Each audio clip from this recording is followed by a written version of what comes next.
the global reset, and you will own nothing and be happy. Anyways, yesterday I suggested I'd make a video on the global reset and how I think this will all unfold. Yesterday I was watching Doug Casey and Matt Smith and one of their mutual friends from Germany. I can't remember his name. He had a very unusual name, but if you go to Doug Casey Take, it's a YouTube channel that Matt Smith has put up. And not the latest video, but the second to the latest video, they talk about how pessimistic they all three are. But basically, Doug Casey's friend from Germany, he has pointed out, Doug Casey's friend and also Doug Casey, back in the good old days, let's say 10 or 15, 20 years ago, there was a bunch of loopholes for everyone, Americans, Europeans, to avoid all this mess of government intervention, regulation, tax. By that I mean, and what they meant, or what he meant was, back in those days, you could still open up bank accounts overseas and have some semblance of privacy. Bank accounts, brokerage accounts, and you could set up residencies and second passports fairly easy. Just as an example, recently, much of Latin America, you didn't need an FBI background check. Now you do. There may be a few, 2, 3 countries you don't. I'm not really sure. But previously in Guatemala, you could just get a sheriff's check, not a background check from the FBI. So let's say you had a legal problem in Washington State, say for example, and it might preclude you from getting residency. Well, you could get a sheriff's check in another state you lived in, and in that other state they never asked you to prove you lived there, just like Guatemala never asked you to prove you actually lived there either. So you could get that sheriff's background check and it would come up clean. Now in my case, I fell under the old rules and I don't have any legal problems, so I'm just pointing that out. Like in some cases, maybe you had a DUI or you ran naked in college and it came up, and for whatever reasons the country you go to requires an FBI background check. A lot of that stuff will show up, and a lot of times immigration will have leeway to let you in or out, but sometimes just for whatever reasons they say, oh, we don't like that, we're not letting you come in. So that's what's happened recently. There's been a lot of changes like that. Doug Casey and his friend were pointing that out, that number one, there's no more bank privacy. Number two, with the way the satellites can follow you and the way Uncle Sam has put down FACTA around the world, they can close your bank accounts or get information to your bank accounts pretty easy. Maybe not super easy, but it's getting to be easier and easier as time progresses. So for example, if you have a passport, or if you're an American citizen, you might have I forget what they call it, but the little card passport that lets you travel to Mexico, Canada, and some of the Caribbean without a regular passport. If you have that, you have a chip in it, which follows you. The satellites follow you. And as Doug Casey's friend pointed out, they can shut off your passport without doing anything. They just go on the computer, punch it in, and you can't next time you go to the airport, you can't travel anymore. So if you don't have that second passport, you're SOL. But as I've said on my channel many times, the U.S. government, the EU, the big countries, the big first world countries are putting pressure on many jurisdictions not to let their citizens become residents and eventually get a second passport. And there's also enticements to do that, I presume. They offer these governments handouts and bailouts if they make it difficult for their citizens to become residents there and not pay tax or get a second passport or whatever. Well, they're pretty pessimistic. They're just pointing out with all the satellites, with 5G, and with a lot of other things coming out, as they say, you can run, but you cannot hide. So that's kind of the negative, pessimistic view that they seem to have.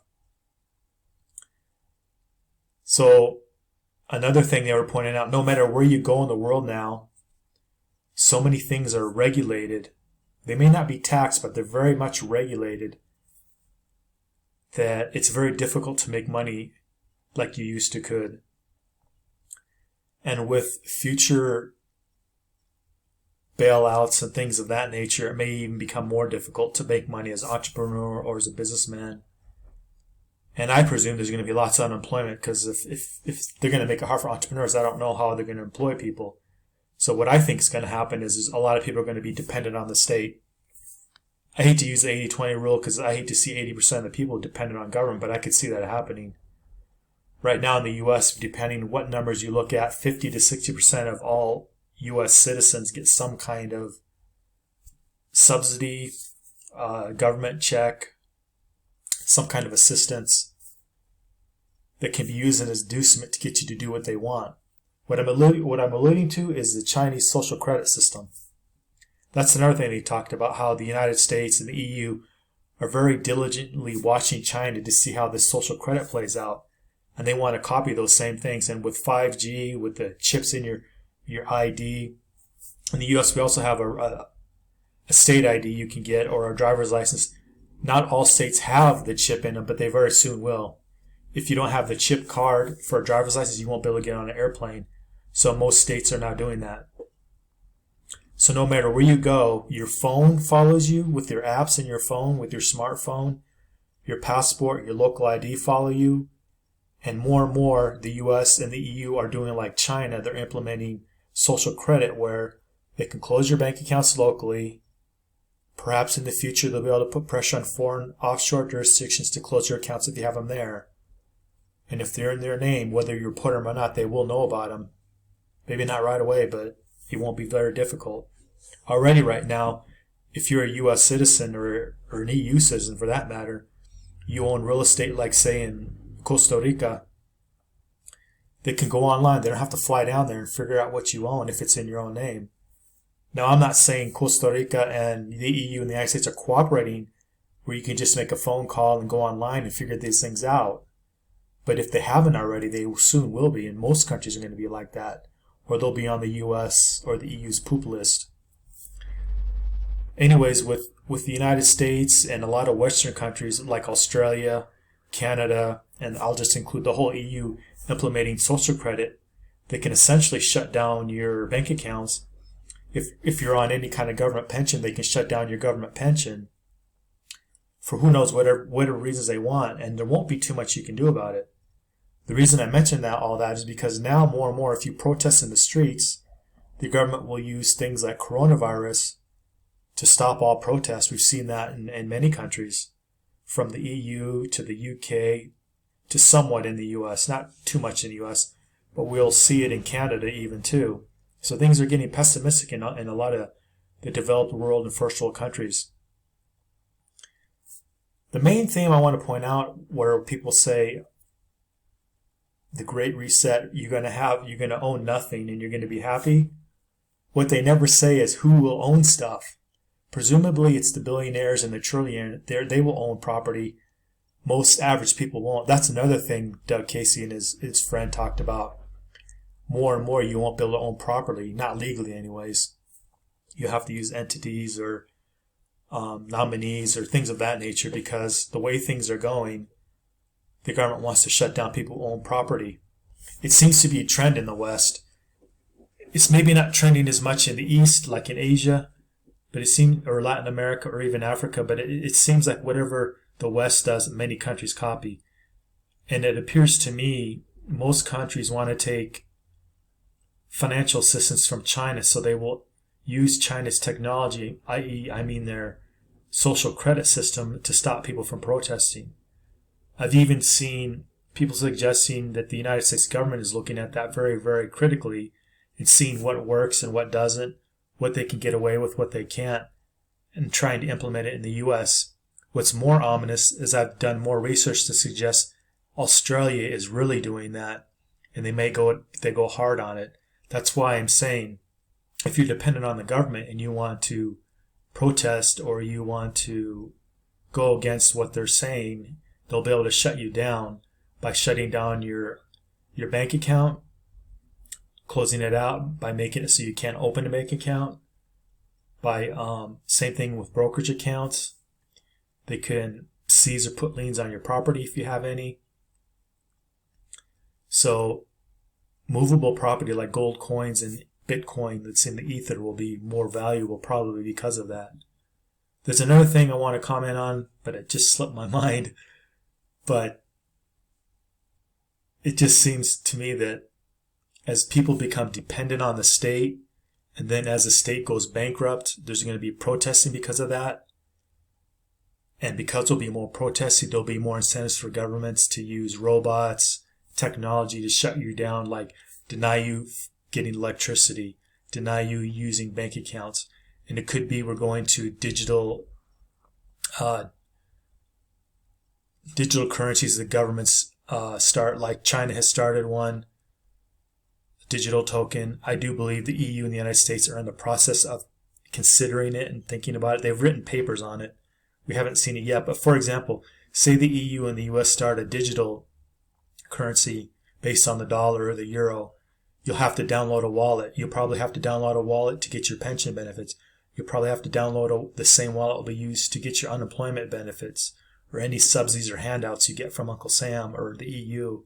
And if you should decide to dissent and protest against the establishment, they'll shut you out through your wallet. There will be no more banking. So things could get ugly. So the only ways, it appears to me, that you can really hedge against that is Bitcoin, owning gold, and owning property in other countries. But even that's problematical, because if you own property in other countries, you have to get to it. It's the same problem with if you own gold and it's in a vault in Singapore, or you own gold, it's in a vault in Canada, or you own gold, it's in a vault, somewhere else. If you don't have it on you, it won't do you much good. But if they can't seize it, at least for now, it's something.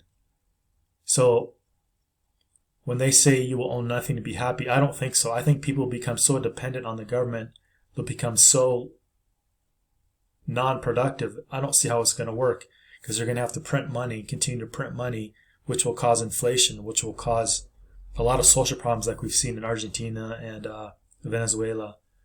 So I'm not sure how this will all play out. But like Doug Casey and his friend were saying, in the past you had an out, or you had a loophole, many loopholes.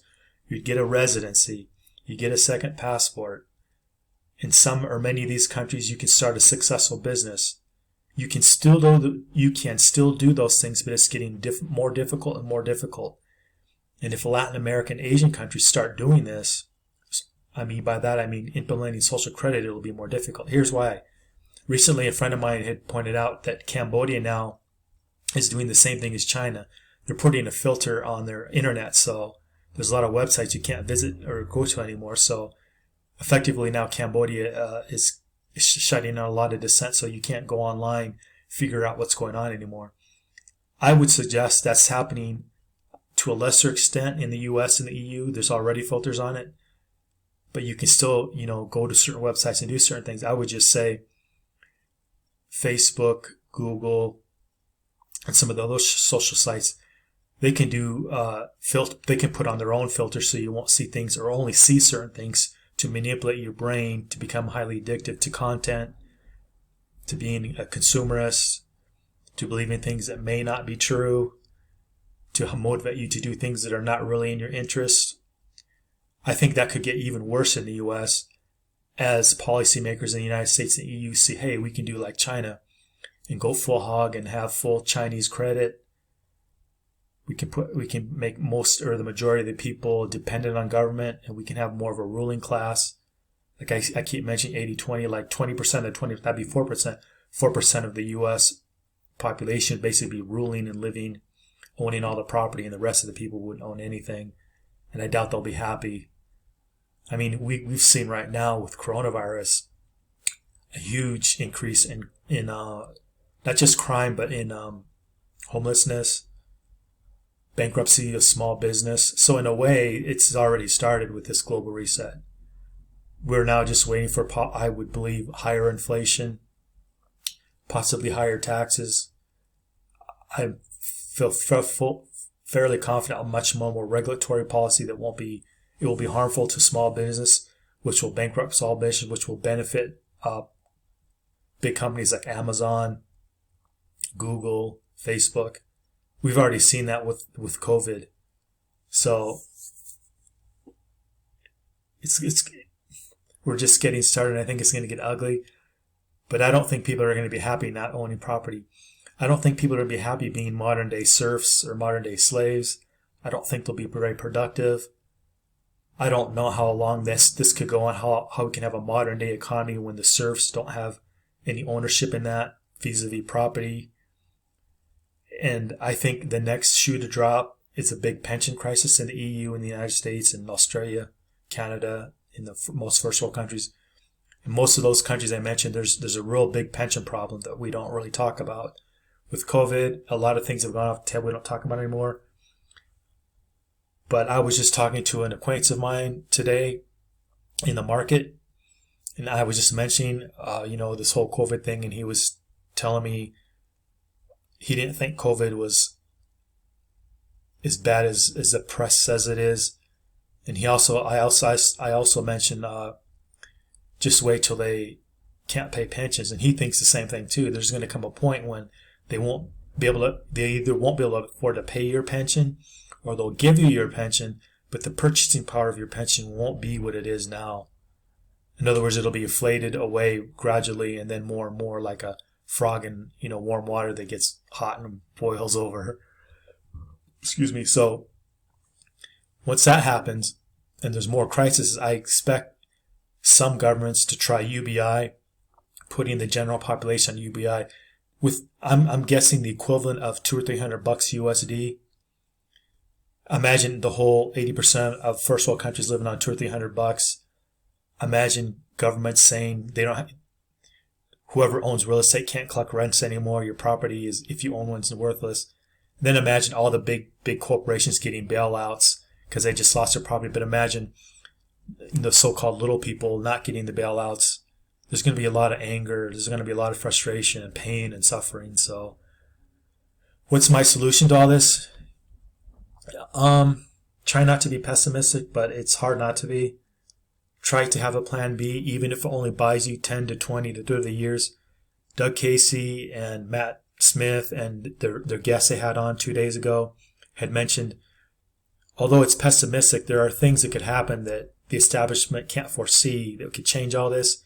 But there's also the possibility that you still can get a residency. You still can do a few moves banking-wise in an LLC or SA or other things you can do, including stockpiling cash, including owning gold coins, including having a hard wallet with Bitcoin in it or some Bitcoin in it.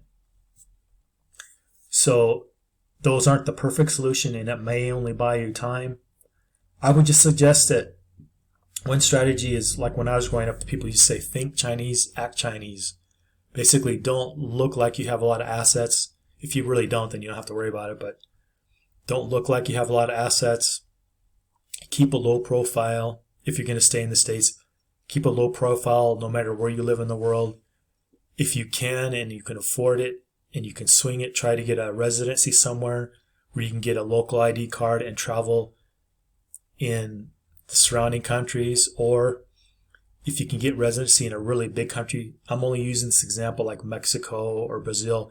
I say that because they're really big countries and you could live in those countries in some cases affordably, depending on where you lived, and you can go travel around the whole country and have a different climate in different areas. Now, Brazil, that's probably not as true as Mexico, but in Mexico, you have the Altiplano, you have the beach resorts, you have colonial cities, you have a lot of variety that you can see. Now, I'm not as familiar with Brazil, but it is a big country. You can be in the big cities. You can go to the Amazon region where you can be off-grid and no one will bother you. Grow your fruits and vegetables you want. Live like a hippie, run your little shop, do what you want to do. To me, that's the only strategy I can think of is gain real skills and knowledge.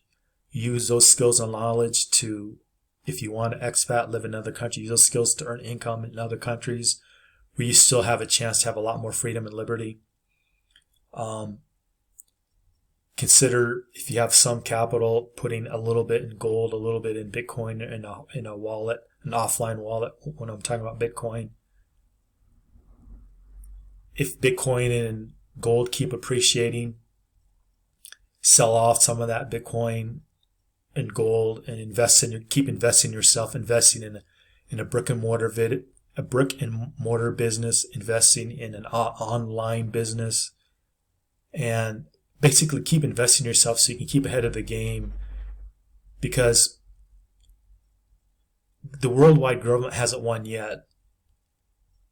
I think I'm a Martin Gurry fan. I think they're losing control. The established, all of the world's losing control. I don't think they're going to be able to regain control, but they're so desperate they're going to do a lot of really nasty things. So we have this little or big period we have to get through where we could possibly have a really good outcome, or maybe not, depending on where you live and what jurisdiction you're in. But if you can get through that hurdle without losing everything, you'll be okay. If not, then the best solution is to move to a small town or community wherever you live in the world, gain skills where you can plant and grow stuff and provide for yourself and sell stuff, learn or gain skills so you can sell products and services online, and use whatever online wallets for Bitcoin, or use whatever banking system we still have left that still works to get your profits, and then use your profits to keep investing in yourself and growing your business and your knowledge and your skill base to keep productive. And when we come out the other side, if we're in a better world, you'll use all those accumulated assets and skills to continue on. If we don't, we'll just have to do the best we can, living in a world that's changed quite a bit, probably living in smaller cities and towns and communities. Because if things get really ugly, the bigger cities are going to erupt, probably in violence, like we saw last summer in the U.S., like we've seen previously in Europe and in France and Paris mainly, and actually all over the world. I just don't have all the countries in front of me. We've seen a lot more. There's been a lot more protests in Lebanon, South Africa, just all over Latin America, Argentina or Chile. But quite a few of the Northern African countries, it's not really in the press as much, but there's been more and more protests there. So as things unwind, as establishment loses credibility, loses legitimacy, there's going to be vacuums. Will it be filled by warlords? Will it be filled by federal governments? I don't think so. I think things are going to get decentralized and get more local. You're going to want to build up trust in a local community where you built up trust over a long period of time, and people will either have their own currencies or their own bartering system, or they'll just use the old fiat currencies that are floating around, and gold coins and silver coins or whatever, electronic coins. I think a lot of this is going to change, and when we come out at the end, it could be totally different money. I don't know what that's going to be.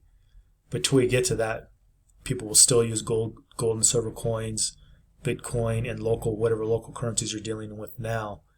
But I do believe things are going to decentralize. I do believe some parts of the world are going to be pretty good and pretty nice. I prefer to be optimistic than pessimistic. I do think there's a good chance that China's social credit system may not work. So far, it looks like it's working really well. But if they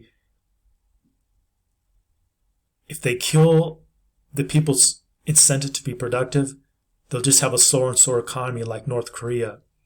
I don't know how that's going to do them any good. And if the U.S. and the EU copies that, and the productivity of the U.S. economy, the EU economy keep winding down and winding down, that's the same thing. I just don't see how long-term the elites will want that. And they're losing legitimacy, credibility all the time.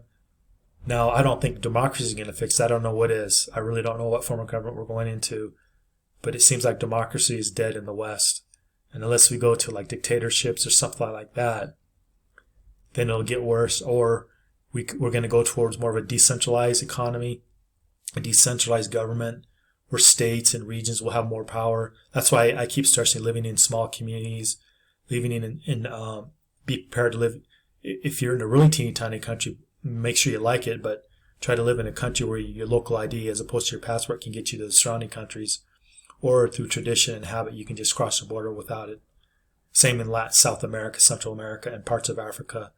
And try to be in bigger countries that have big cities that if you need to go to from time to time to trade and do business, and live in a smaller part of the country where people have a lot more freedoms and liberties to earn income accumulate wealth and capital and, learn new skills and things like that.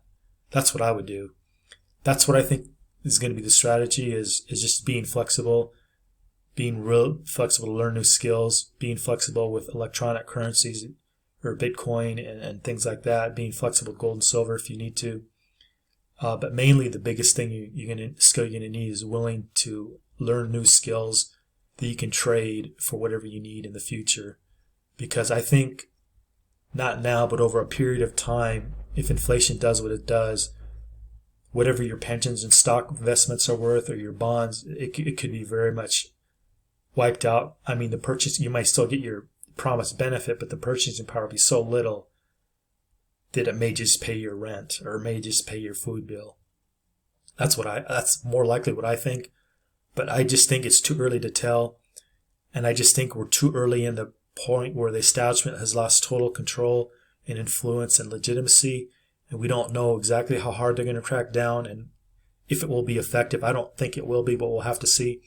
So far, it seems to be most people aren't protesting the loss of liberty and freedoms, but we haven't really seen a hard crackdown yet. We'll have to see how that plays out. But from looking at the United Kingdom, Canada, and the United States, it's looking pretty pessimistic. Now, if you want to stay and fight the system, that's cool. I just prefer, if you're going to stay in the States or in those other countries, you'd be better off moving to a smaller community, building up trust with people there and learning to trade and produce and having the best kind of life you can have in those places. Or go to an adjacent country or the developing world in Latin America or Asia or parts of Africa or wherever you feel comfortable, maybe Eastern Europe. I don't prefer Europe, but that's just me. I prefer Latin America or the Americas. That's my strategy. My strategy will be different from other people's, but go to those places, build up trust with people, start brick and mortar businesses, learn skills, and develop skills and products that people want to buy and trade amongst locally. It'd be really important that you build up trusted contacts, trusted people you know to survive what's coming. I think the most important skill to have is to have a list or trusted people in your network, a list or a network with a lot of trust, with highly trusted people that's in your network that you can trade and do business with. Because I think with more and more of this deplatforming and Chinese social credit, you don't know who you can trust. And so you'll need to learn to build up trust with people locally in your communities and get offline and go from there. I hope we don't go down the route like China or Russia in the past where no one trusts anyone. But if we do go down that path, and if you're from like an English Commonwealth country, the most important thing is to have skills where you have built up trust over long periods of time with people, so you can have a trusted network of people you can do business with and stay out of trouble and live the best possible life you can. That's it for now. Like, share, leave a comment, and tell me what you think. This great reset, and you will own nothing and be happy. What will it lead to? All right. Have a good weekend.